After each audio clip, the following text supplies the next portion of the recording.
The first duty of government is to protect our rights. It's our job to maintain the proper role of government in what we were tasked to do. Obviously, we over budgeted last year. I hate to say that I was right, but I was right. So. And I think that that's what we need to look at more, is trying to get back to what we used to be, where our churches and our families took care of each other instead of relying on the state. And we have no way to maintain control over the spending of this program, and it will be a disaster for this state long term. But we have a whole gamut of kids whose parents would like to do something for them and they cannot. I take our constitutional rights, the constitutional rights of my constituents, very seriously. This is simply about putting it out of reach of young, innocent, vulnerable children and making our libraries and schools a safe place for them to go.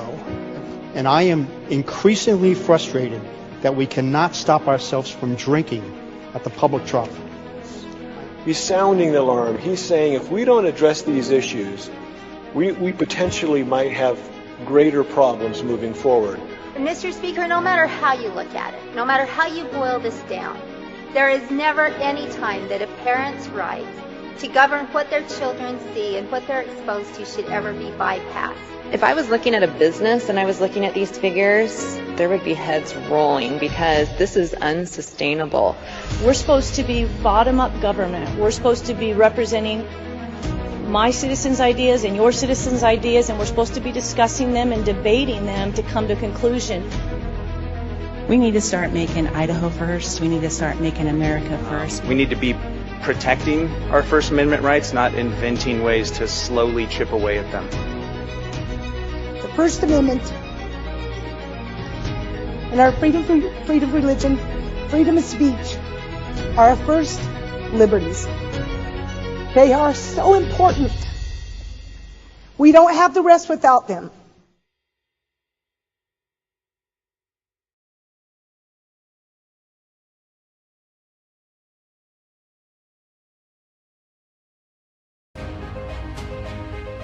Mr. Speaker, good members of this body. Before you have House Concurrent Resolution number 5, this actually deals with the federal pardon of Dr. Anthony Fauci that was done by former President Joe Biden in the waning hours of his administration. The one thing that I would say with this resolution is the main purpose of it is actually to saying that federal pardon may give the Dr. Anthony Fauci the pardon for the federal crimes, but it doesn't allude to any state crimes that would potentially be committed or charged with under state jurisdiction or state law. So some of the things that I mean, this has been something that within COVID that a lot of people have been frustrated about, that a lot of people have, I mean, this has been a very vocal issue across the country. And I've seen massive support both from Idaho as well as the country as this resolution has come up. But within it, what we've seen is that we saw a lot of lies that actually happened. We saw the lie of where COVID-19 actually came from. The lies of the gain of function that was actually done to create the virus itself. One, it was actually created in the Wuhan lab in China. Dr. Fauci actually criticized President Trump, President Trump, for actually saying that this came from China. He publicly actually came out and slandered him, even though that we now have emails showing that he even knew then that it was not just likely but probable that it actually came from that lab.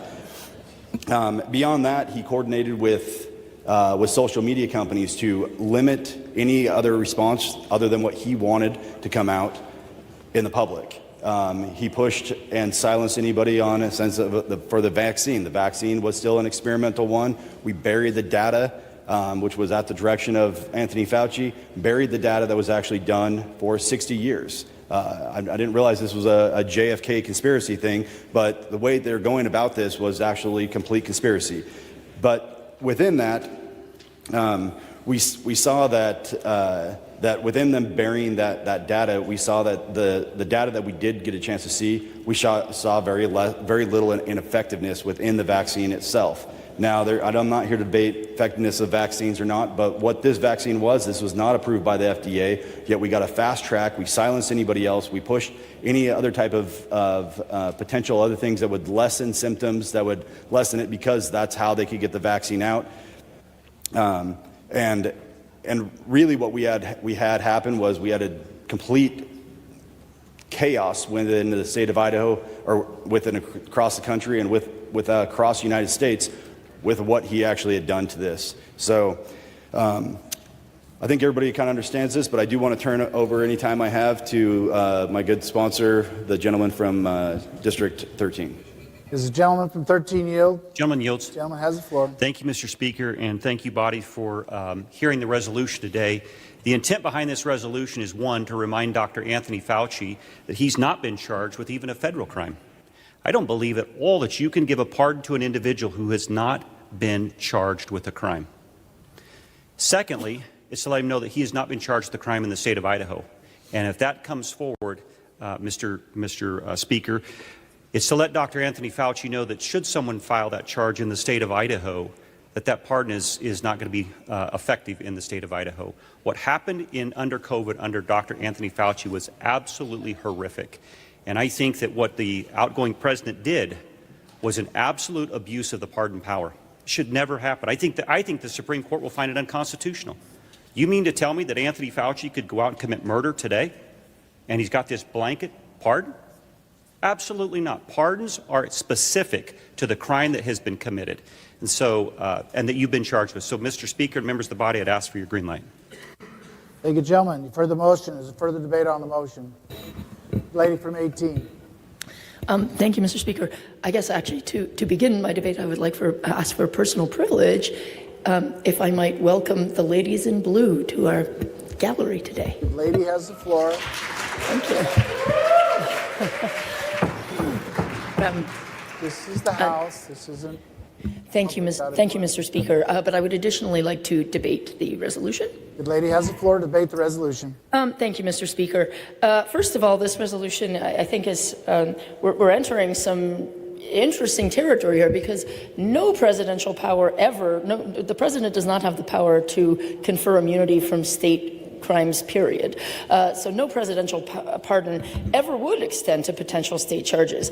So it seems a little odd that we would be getting in the business of essentially restating the obvious, the background law as it is, which is that presidential power pertains to federal offenses and cannot pertain to any state offenses. So there's really no need for us to do this. It is already the case that any state charges could be brought by the state of Idaho if there were any. Beyond that, I guess I would take issue with some of the characterizations about what transpired during COVID, but I don't think we need to get into that right now. But I am really uncomfortable about this body getting in the business of singling out individuals by name for persecution, essentially, and going down the path of picking people out and saying, we're coming out to get you, people who have not been charged with anything. This feels like some very dangerous territory for our legislature to be getting into, and I hope we don't go there. Thank you, ladies. Further. We don't do that in the House, please. Thank you. House will be back in order. Is there further debate on the motion? Hearing none, would the gentleman from 14 care to close the debate? Yes, thank you, Mr. Speaker.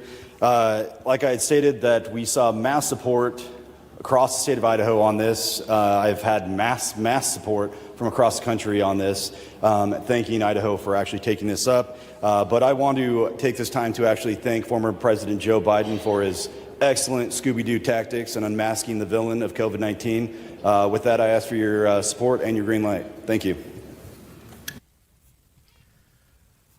Very good. Okay, folks, that was just moments ago. We wanted to play the entire thing for you. Welcome to Idaho Signal. We are on the air. It's February 3rd, and in just a second here, you'll see the tally come up, and we'll watch the vote on this House Concurrent Resolution number 5. Yeah, here it goes. So the green, of course, is in the affirmative. Red is in the nay. And it looks like most of the Democrats, if not all, are going to snag a few Republicans in voting against this bill, against this resolution on Dr. Fauci. Very good. There's your final tally. 57-13, no absence. And that concurrent resolution will be sent to the Senate. Well done, Representative Josh Towner, the Fauci hunter, Idaho's Fauci hunter. Fantastic. It's interesting. A lot of good points were brought up in there. And one of the things that I think is really telling in terms of state crimes and things that really had a huge impact on the country and the world, through the pandemic, was the fact that the COVID shots, the mRNA shots, they weren't approved straight outright through the FDA when they were unrolled in early 21. They had to receive emergency authorization in order to be administered. And the only way that you could get an emergency authorization is if there were no other treatments available out there to treat the disease, to treat the conditions. And so that's why you saw a massive push against hydroxychloroquine, against ivermectin, against a varying degrees of protocols that were being silenced out there. They were being promoted and then immediately shot down. And that's because if those things were out there and they were shown to be working, then you wouldn't get the emergency authorization for these vaccines. And so Mr. Fauci had a direct connection with that, and therefore therefore that's where we're at. We want to turn real quick. Can we go back to the House? It looks like House Bill 40 is being presented here. Representative Jason Monks looks like he's going to be presenting this bill. This is the big tax cut bill. This is the one that will lower income tax to 5.3%. It will remove tax off sales of precious metals, capital gains tax. It'll also remove income tax from certain veterans and so forth. So let's watch a little bit of this here. Decrease there. It also addresses one of the concerns that we've had with our military personnel with their pensions and retirements, and it removes some of the taxation that's required on that when they're retired there. And finally, it eliminates the capital gains tax on bullion. I know a lot of people have had some concerns about that, and they've thought, well, why are we doing that? I would remind the body that we currently exempt or reduce capital gains on a lot of things within this particular state already.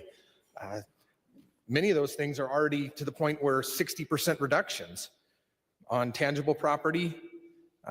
If you've held it for 12 months, cattle, horses for breeding, if you've held them for 24 months, breeding of livestock and other things, if you've held them for 12 months, timber, if you've held it for 24 months. So it's not unusual for us to exempt or reduce the capital gains for other things within the state of Idaho already. But why specifically bullion and capital and gold and silver? And I just want to touch on that a little bit. I'm sure I'm going to get some questions on it, but I just want to kind of touch on why we do that. Our Constitution says that it's money. The U.S. Constitution says gold, silver, it's money. Do we put capital gains, losses, or gains on cash? Imagine if we did, we'd all be able to claim a whole lot of deductions here recently with the inflationary adjustments that cash is worth a whole lot less, right? We could do that. Doesn't make sense to do that necessarily. And it doesn't make sense to do it either on gold or silver or the bullion. Mr. Speaker, I'm sure there's going to be some debate on this. I will allow plenty of time for everybody to talk about it if you want. I'm hopeful that we'll get everybody to stand up and say how much they love this bill, and we'll all vote green, and then we'll be able to go to lunch. With that, Mr. Speaker, encourage your support of this particular piece of legislation. Thank you, gentlemen, for the motion. Further debate on the motion. Gentleman 7. Thank you, Mr. Speaker. I would just like to say most of us, if not all of us, campaigned on lowering taxes for the citizens of this state, and this bill does that. We can argue about how much of a reduction it is or how low of a reduction it is, but at the end of the day, it is a tax reduction, and that's what I campaigned on for. So I will be voting in support of this bill. Thank you, Mr. Speaker. Thank you, gentlemen. Further debate on the motion. Jump 25. Yeah, thank you, Mr. Speaker. To get this out of the way, I am going to support this bill, but I have a comment I'd like to make about the gold and bullion. Good gentleman has the floor. Make comment. When you think about what we're going to waive taxes on capital gains, think about someone that goes out and buys 1,000 or 100 ounces of gold versus somebody that goes out and buys 10 acres of land and then builds a building on that property, hires hundreds of people for years and years, and then they finally decide they're going to sell their building or their property, and they do, and they will be subject to capital gains tax, and all the good things that came from that investment will be taxed again, because they've been paying taxes on it for years. The golden bullion is an investment, a pure investment. It may be classified indirectly as money. And if I could have divided this question, I would have, but we don't allow the division of a question on the floor. And I would have voted against the golden bullion.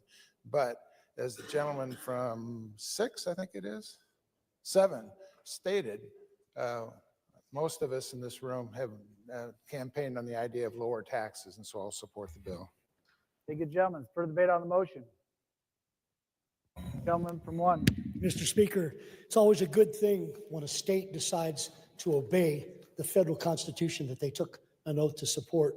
And Article 1, Section 10 says, no state shall make anything but gold and silver coin a tender in payment of debts.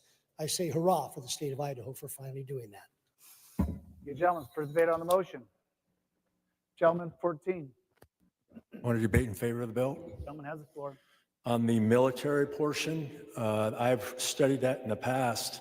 That particular break actually incentivizes more military to come here and retire. I've seen the math of comparisons. Usually high dollar jobs go down to INL. They come here because it's a good place, it's friendly, instead of going to Texas or Virginia where they have no taxes for retirement. So the money out of that balance, that will be a plus side on the revenue side from the military, that 12 million. I've seen the math. It works out to be a positive.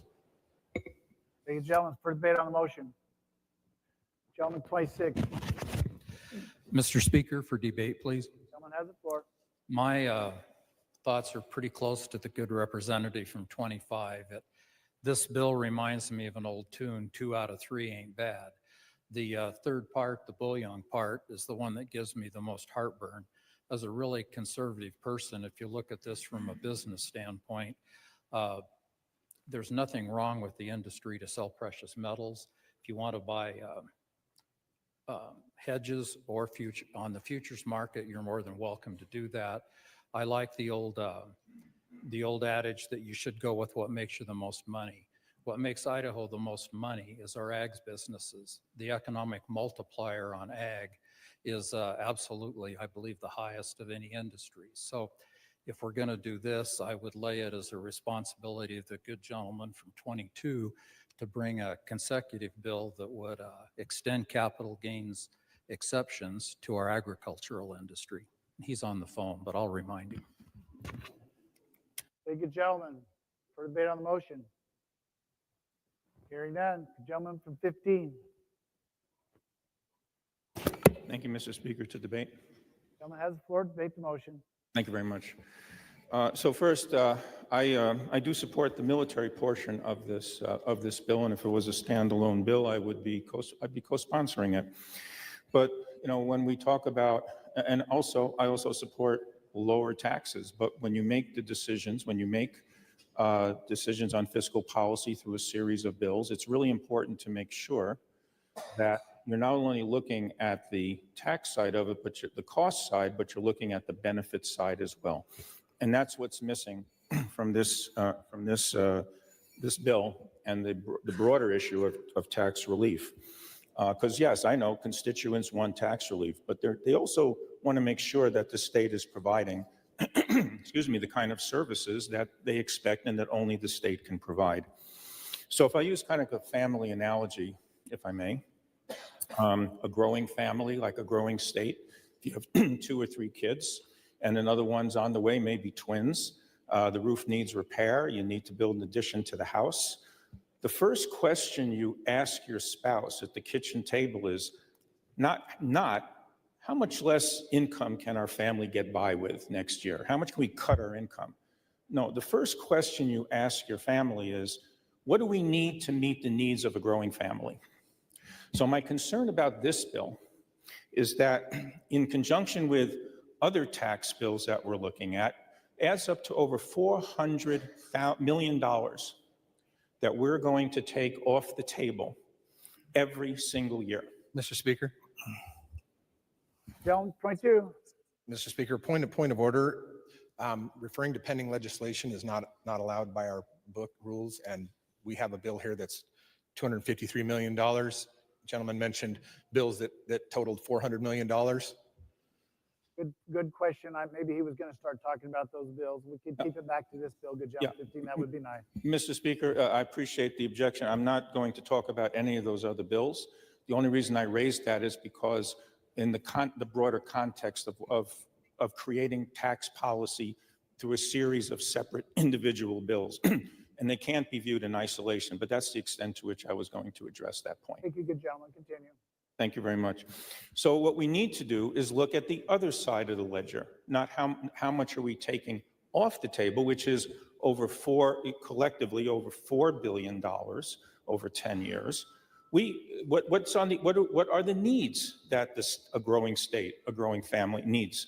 Well, we know from ITD alone, presented information to the legislators in December, over $5 billion in projects, not only maintenance projects, but also handling growth. And then we have over $1 billion in deferred and ignored school building maintenance beyond what last year's House Bill 521 is going to provide. We have needs for the public defender's system, several tens of millions of dollars there, and then EMS services, coroner system, in-home care, and other healthcare projects. We need to be looking at this bill, not just in the context of how much it takes off the table, but relative to how much we need to have on the table. That's what a responsible business does. They do cost-benefit analysis, not cost analysis. And quite frankly, I think it's pretty hard to justify this when at the same time we're borrowing $1 billion for a taxpayer expense for the interest. How could we need to have to borrow money and yet at the same time $1 billion and then take $4 billion off the table over the same period of time? So I think that before we automatically pass this bill because it sounds good, because it's a tax relief, you also have to ask your question, who's getting the relief? And so in the handout, analysis that was done by the Idaho Center for Fiscal Policy, the average Idahoan family making between $55,000 and $92,000, they're getting a whopping $127. That's maybe enough to buy a couple of tanks of gas.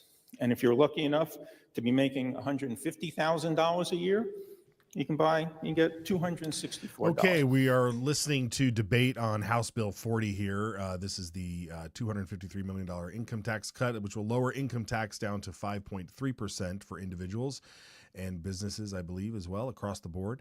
So we'll keep tabs on this as they continue the debate. If you want to head over there and watch it yourself, you can. But I will...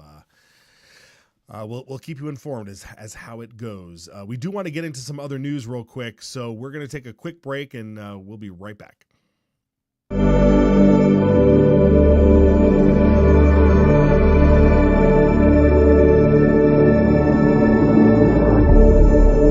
that's exactly what happened. You want to pull the tape? You can pull the tape because we now got video.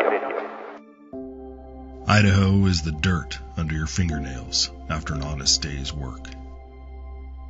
Idaho is the hug around your neck when your daughter spells her first word. Idaho is the written word of the law, steadfast and impartial, guarding liberty for all.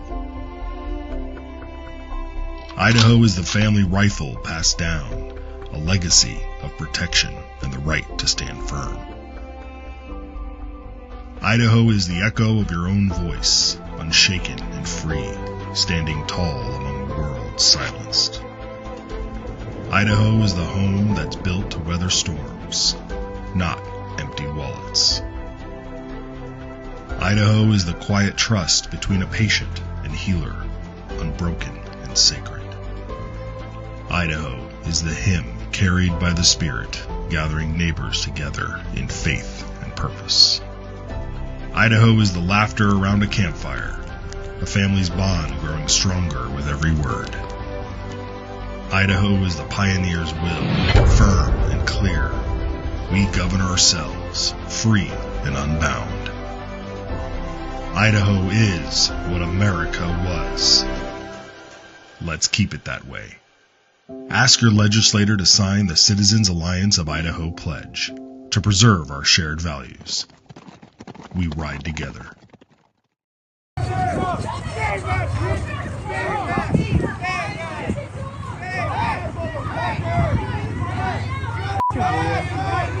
Guess I'm not leaving as soon as I thought.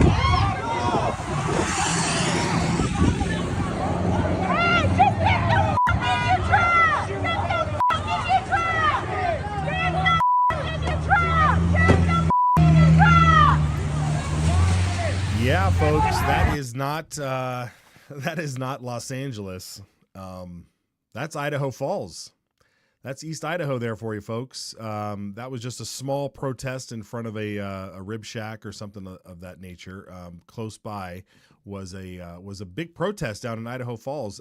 It looked similar to what you would see in Los Angeles over the years, but here it was in Idaho Falls.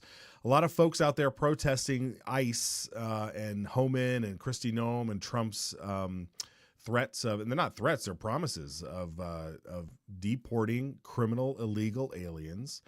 But all of these folks out here got together and said and had their signs and said that they were out there protesting, sending, ICE was the Gestapo. Don't bite the hands that feed you. East Idaho News had a whole gallery of photographs from this event. So let's bring that up. I looked on East Idaho News front page this morning to see if they were going to cover any of this stuff, and there was no front page story. You had to scroll down to find this gallery of photographs from this weekend's event.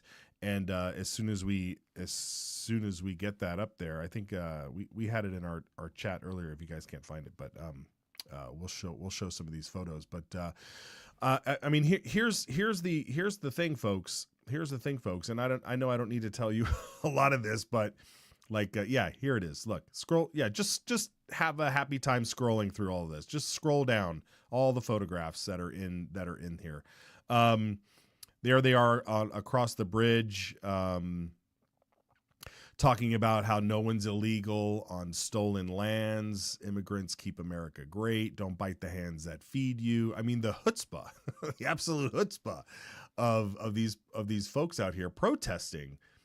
I mean, and I'll be generous here. Most of these people probably are citizens, and in some form or fashion.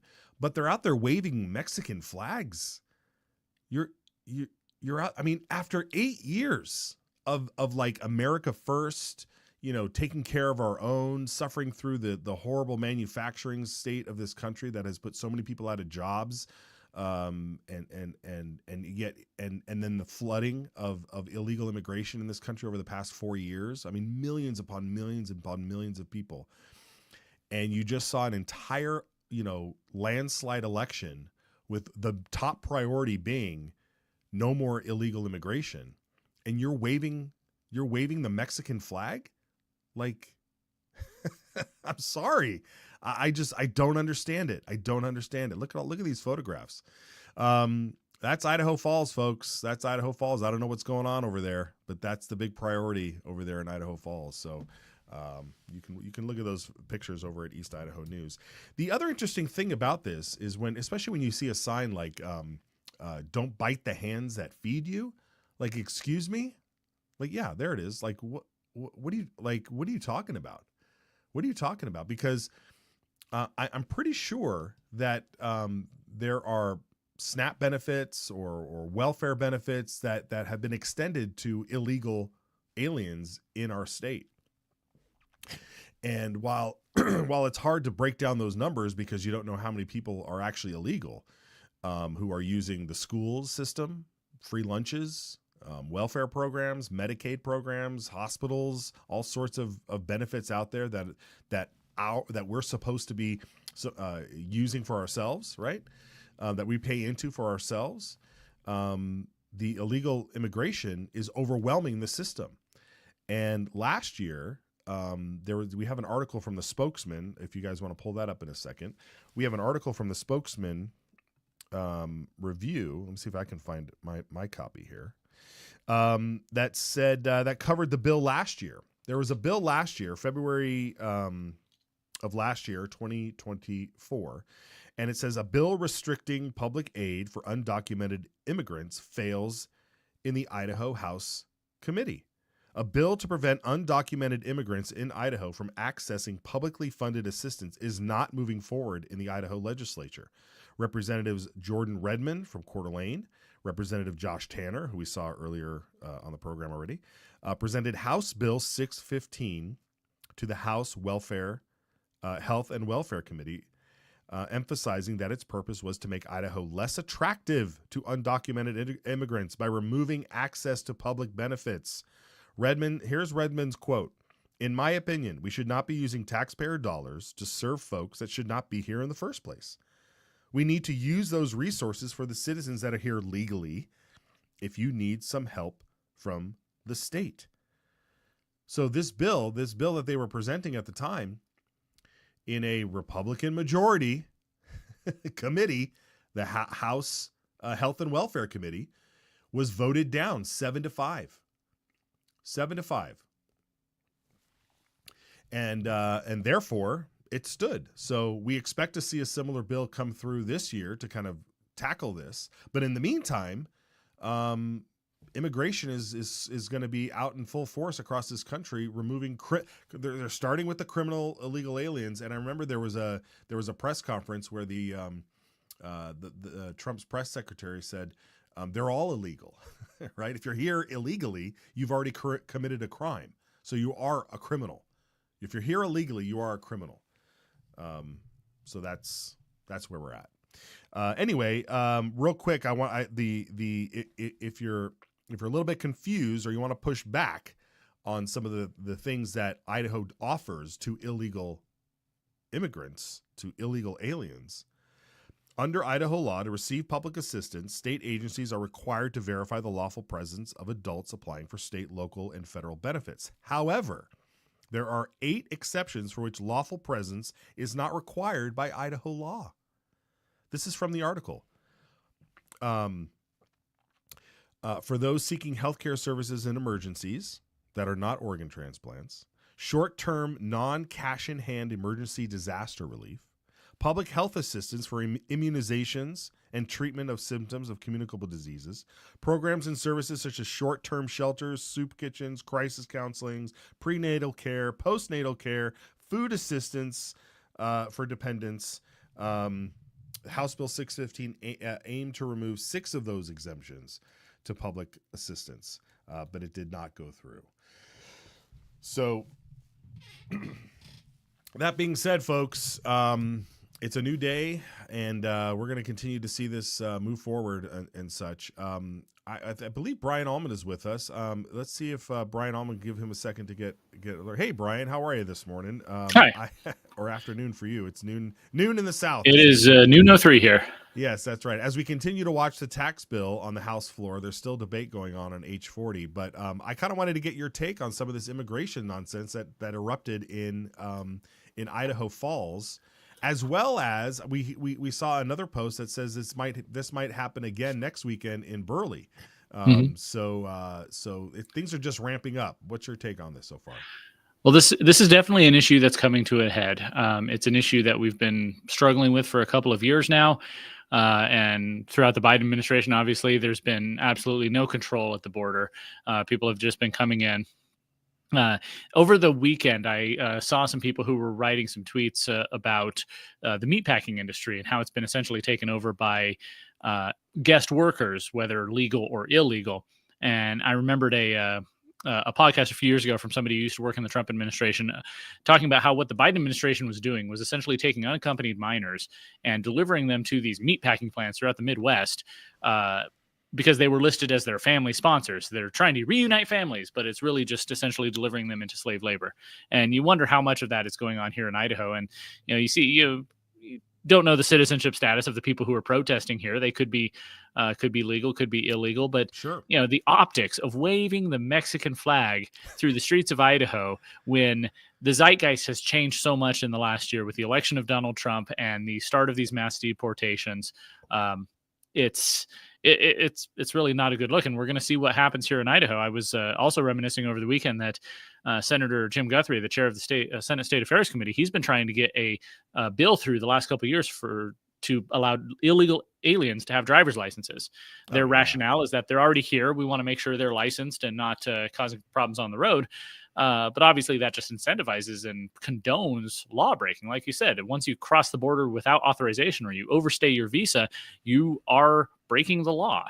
And it will be interesting to see where that goes this year with this change in the zeitgeist on this issue. Yeah, I can't even imagine he would dare bring it before his own committee, where he would think he would get a pass on it. I just like, like you said, the optics of waving the Mexican flag. Like, to me, it strikes me as instigating. They want something to be instigated. We saw what happened down in Los Angeles. I mean, there were pictures, if you watch the national news. I mean, they were overtaking the freeway system down in Los Angeles. The cops showed up.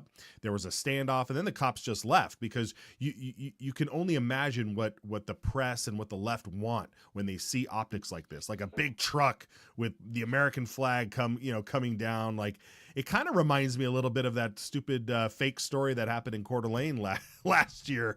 Is that the truck that was supposedly rushing down Coeur d'Alene, right? Anyway, I digress, but this, I mean, the optics of all this, like you said, is completely ridiculous. Today, by the way, Brian, is supposed to be a day without immigrants, right? Today's February 3rd. We don't have to play the screeching video on that, Mr. Producer. But here's a video that was going around, or a compilation, I guess, what was going around TikTok or whatever, which is today is February 3rd, a day without immigrants. Do we have that video?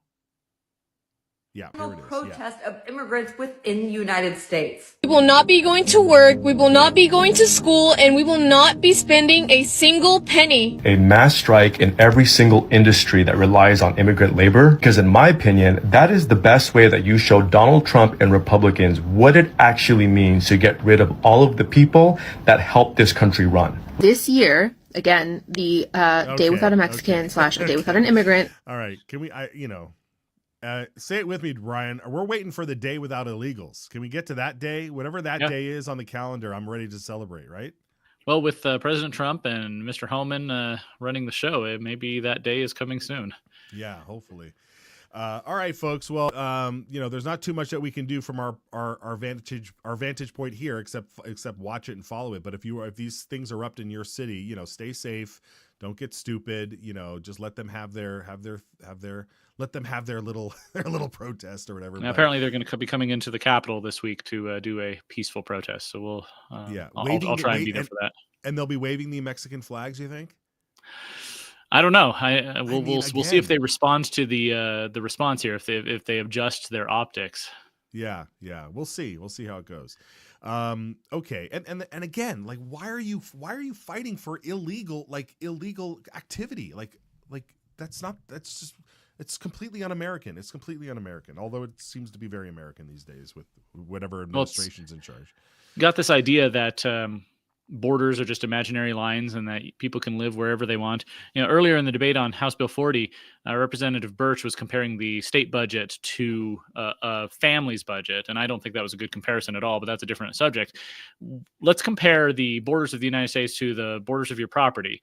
If somebody decides that those property lines are just imaginary lines and no person is illegal, and they just move themselves and their family into your house and start eating your food, and maybe they help out a little bit, and they offer to sweep the floor or something, that doesn't mean they have a right to be there. And if you are evicting them, that doesn't mean you're a monster. That means you are protecting your own family.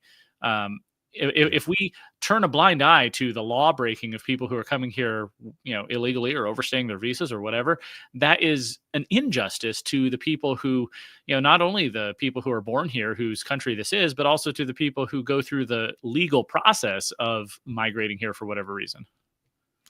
Yeah, that's a great point. So we'll have to see where it lands. I just want to make sure everybody stays safe. We don't need any violence erupting or anything like that. So that's going to be my main thing as they go through this. But okay, it looks like Representative Monks is wrapping up his debate on H40, so we'll watch that vote come through. I mean, I don't expect it to not pass. I'm just wondering if any Republicans vote against it. Yeah, that would be foolish if they did, but we'll see. Yes, absolutely. One thing of note, though, when Representative Klaus stood up and said, instead of, or maybe not instead of, but maybe in addition to the no capital gains tax on gold and bullion and precious metals of the like that, why do we have to have a capital gains tax on improving property? You buy some property, you improve it, you do all this stuff, and then when you sell it, you got to pay taxes on it again. And I, to my point, I was like, that's a great point. Like, where's your bill? Where's your bill, Representative Clow? Like, present that bill and let's get it rolling. I mean, I don't know if he has in the past and it never got a hearing, but why don't we do that? I mean, I don't know what kind of point he was trying to make. Well, at the federal level, if you and your wife buy a house and improve it and then sell it later, your capital gains taxes on the first $250 million or $250,000, excuse me, in profit is actually exempted. So it is a tax-free transaction if it was your primary home. So there is precedent for carving out real estate investment. Yeah, well, I mean, I just look at things. If it's taxed once, that's it. It should be done. Like. What was it? Speaking of the gold and silver bullion exemption in the bill, there was an editorial in the Statesman yesterday that outright accused Speaker Moyle of wanting to basically pay back Money Metals Exchange, which is the gold and silver precious metal depository right here in Eagle, that has donated to a lot of conservative candidates across the board. And it just seemed really, really cynical to me because, as Representative Monks has said, gold and silver is money. It's more money than fiat currency.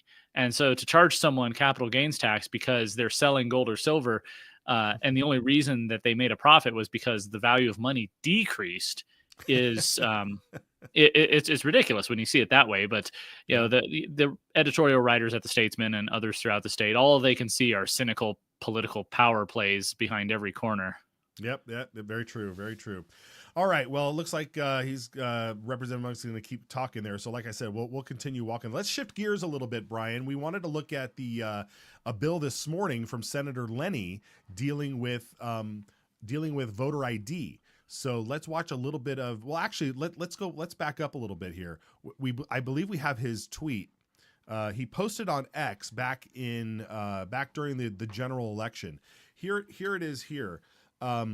He said he went to go vote without his ID to kind of basically test the system here. And he was able to just fill out this affidavit, write his name. It looks like he probably had to write down his address there, and then sign it. And then he was given an actual ballot, not a provisional ballot, not like a temporary, ballot that shows he voted without an ID, but an actual ballot like you and I would get when we would go vote with an ID.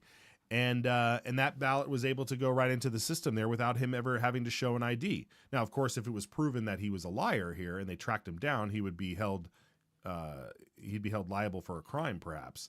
But the fact that you can just do this was concerning to him, and so he showed up in committee this morning with a bill.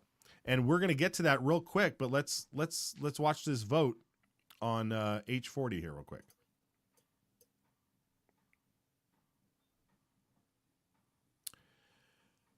And looks like party lines. Even more so, it looks like they pulled two Democrats.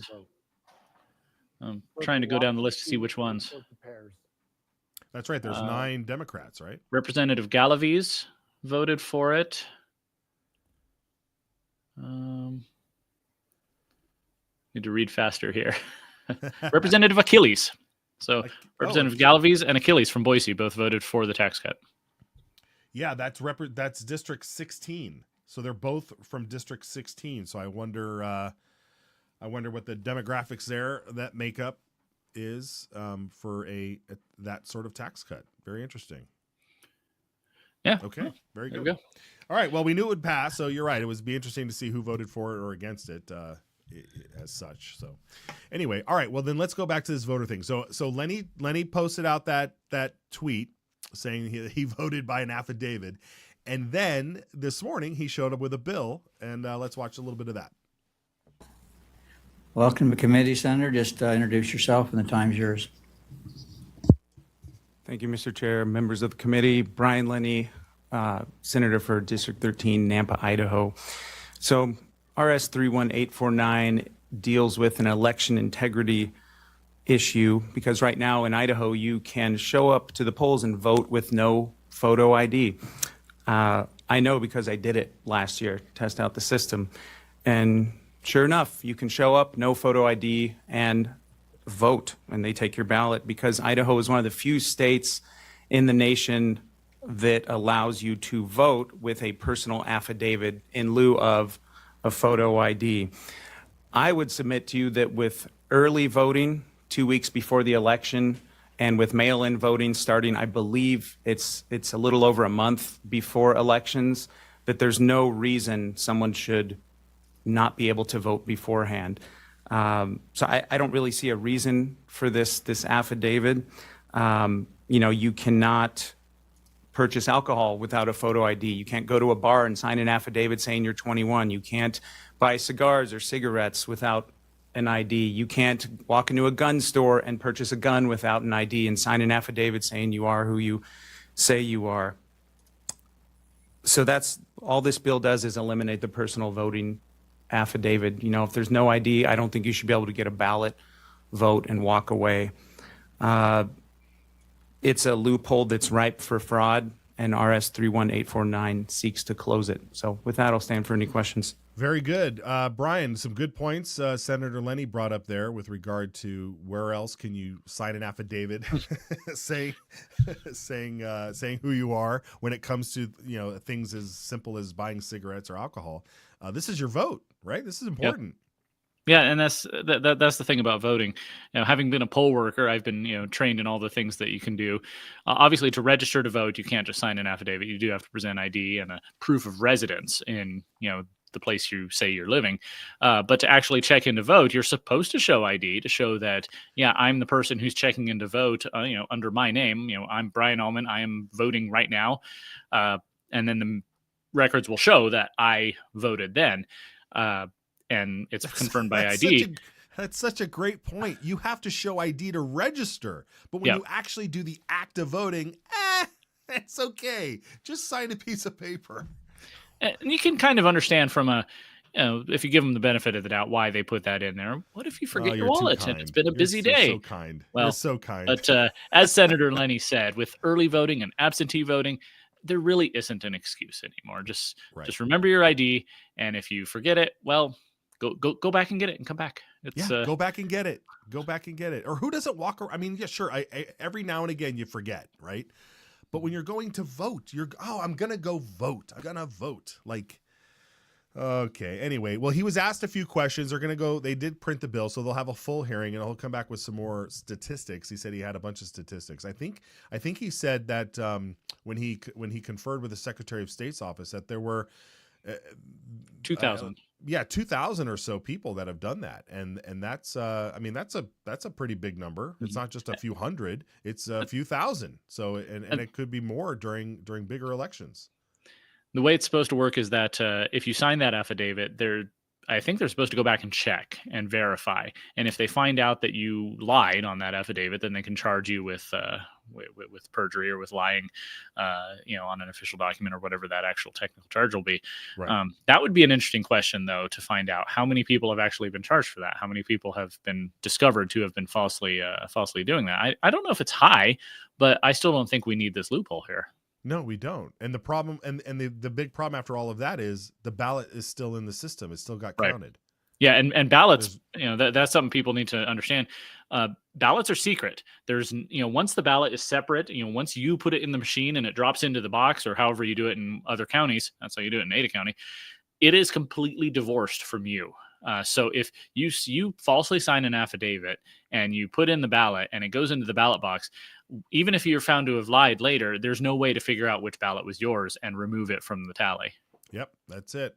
And when there are races that come down to 6 votes or 2 votes, who's to say? I mean, that'd be interesting to go back and see if there were any affidavit ballots in Representative Julian Young's race where she lost by 2 votes. Yep. What if there were 3? Who knows, right? Who knows?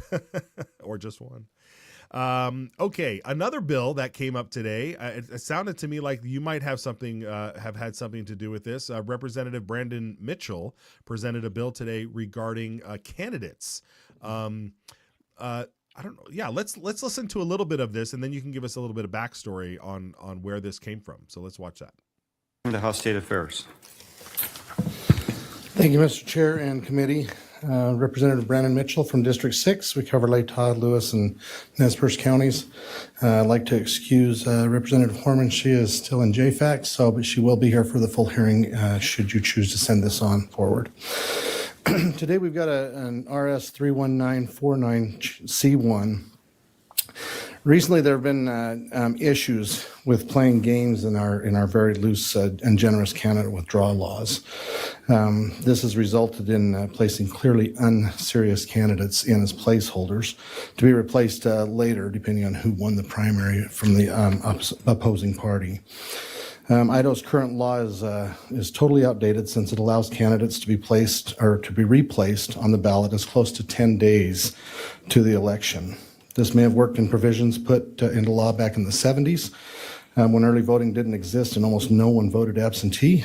But now you could have hundreds of thousands voting this way in a statewide election.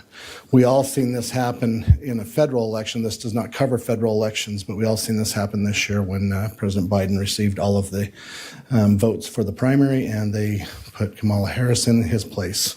This is kind of designed to try and stop that from happening here in Idaho. We have had a couple of instances where it did happen here in Idaho.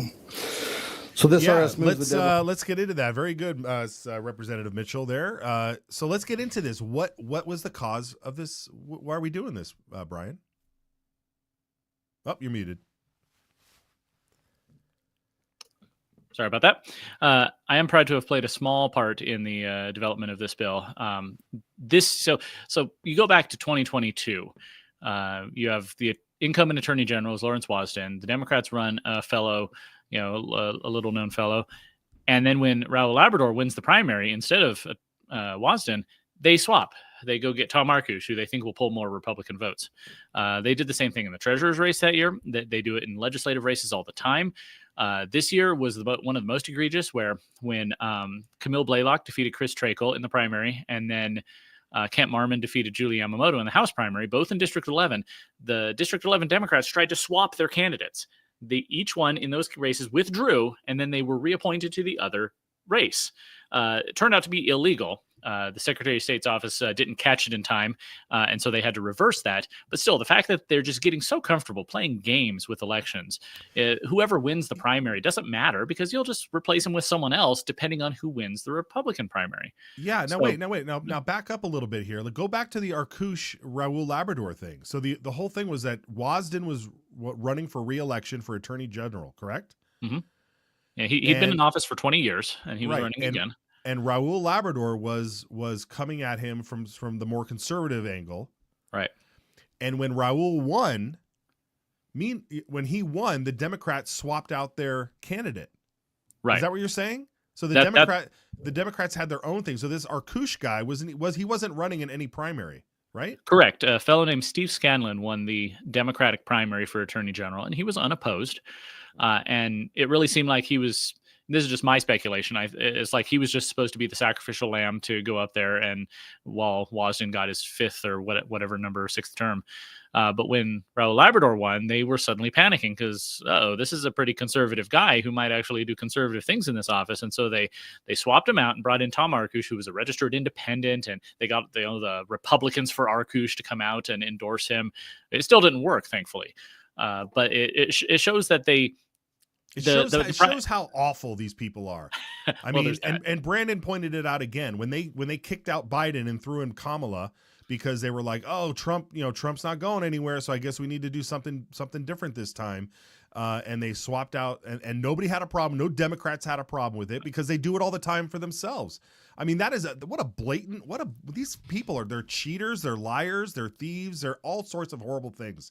These Democrats, it's so rotten. And the best part about it is that when the Democrats did it, right, and they put in this Tom Arkush guy, then you had all these Republicans, Patty Ann Lodge, supposed Republicans, Patty Ann Lodge, Jim Jones. You probably know the list more than I do. That were out there saying that they were the beacons of conservatism and republicanism in Idaho. Yet they were like, but Raul Labrador, oh my God, awful, horrible. We're going to go behind Tom Arkush, who we hand selected along with the Democrats. Like, this is absurd. It's absolutely absurd. Sorry. No, it's true, and it's really frustrating how they've essentially just started playing games with the primary. This is supposed to be a primary election. You present your candidates, the members of that party vote on who they think is the best champion to go to the general election. But it's no wonder that they supported Prop 1 and ranked choice voting, because they already think that the election is just a game to be manipulated. So I saw what was happening, and I ran a resolution in my district, District 14, and then carried it to the Republican Party, calling for legislation to close this, what I see as a loophole, to say if you win your primary, you stay on the ballot. You were the choice of the voters of your party in the primary, so you should be the candidate in the general. This is not tag team wrestling where you just put in a different guy when someone gets tired. And so I reached out to Representative Mitchell and asked him to help run a bill to that effect. Turned out that Representative Wendy Horman was already working on a bill because this happened to her. They swapped candidates against her once she came out of that three-way race out in Bonneville County. And so they've been working together, and I'm very excited to see it go through, and looking forward to the full hearing and to see where it goes. It really is an election integrity issue. It absolutely is. It absolutely is. And you pick your horse. I mean, look, I've seen people die while they're running and they're still on the ballot, right? We've seen people who say, just remove my name. Like RFK wanted to remove his name and say, I've dropped out. And states were like, no, you got to keep your name on the ballot. But here you can just, like you said, you can just hit tag team. You can just pass the baton. Yeah, it's ridiculous, man. It's absolutely. And it sounds like the bill, the text of the bill, I haven't seen the final draft of it, will make exceptions. If a candidate dies, then okay, that's a shame. It's an unfortunate circumstance, but you can put someone up to replace them. If for whatever reason a candidate moves out of their jurisdiction, if they're running for statewide office, they move out of Idaho. If they're running for legislature, they move out of their district. Then okay, I can see that. There still might be some shenanigans. You move across the street just so you can put in a ringer, but it puts a higher barrier to playing games with the election than we currently have. Yeah, and that's it. I mean, if you're going to cheat, you're going to cheat. But if we don't need to make it easy. We don't need to make it easy to do. All right, Brian, very good. Let's let people know what you're working on and where they can follow your good work. All right, GemStateChronicle.com. As always, I'll be working on a big deep dive into the new school choice bill that Representative Horman should be presenting later this week to see what it's all about and if it's something we can support. And of course, follow me at Twitter or X or whatever you call it at GemStateBrian. All right, very good, Brian. Take care. Good to see you, brother. All right, folks. Programming note: we are working on an interview tomorrow, dealing with a gentleman, a good gentleman out there in Pocatello, David Worley. You probably have seen this story across Facebook or social media. He is a part of the Idaho National Guard, and he was basically reprimanded and put on paid leave for the better part of a year and a half now because he's a Christian. That's what it comes down to. He had expressed some views while he was running for mayor and running for the state legislature a number of years ago, speaking out against drag shows in public and drag story hour in the library, that sort of thing. And because he comes at it from a Christian perspective, he was reprimanded and put on paid leave in the Idaho National Guard. And right now he has a case and he's suing a couple of generals and Governor Little, because Governor Little is the commander-in-chief of the Idaho National Guard. So we are working on an interview for tomorrow to dive into this a little bit more and to bring some more perspective on it and to keep you informed on what's going on. So we'll keep you abreast of that. So tune in tomorrow for that. Hopefully we can get that worked out. Folks, if you want to voice your opinion We've had some good voicemails come in. Please share your opinion by calling 208-402-4915. Leave us a voicemail, even if you've already called. We'll play another one again if you got another take on something. If there's something that happened today that you didn't like or that you agreed with, call that number there. Leave us a voicemail 208-402-4915, and we will play your message on the air. Keep it to about a minute. That way we don't have to cut out of it. That would be fantastic. And then, of course, buy some coffee over at lifecda.com. Promo code Signal, get 10% off your order. Life Public House in Coeur d'Alene. The middle bag there, that brown bag, is my favorite, Mineral Ridge. But lifecda.com will get you some good coffee. All right, folks, we'll be back tomorrow, and we'll keep tabs on everything else. So we'll see you online. Make sure you to follow us at all the places. The link tree is always scrolling down there, too, as well. So good to see you, folks. We'll see you tomorrow. Bye. This bill, I think, it puts a stake in the ground that says we have a sovereign right to protect what's ours.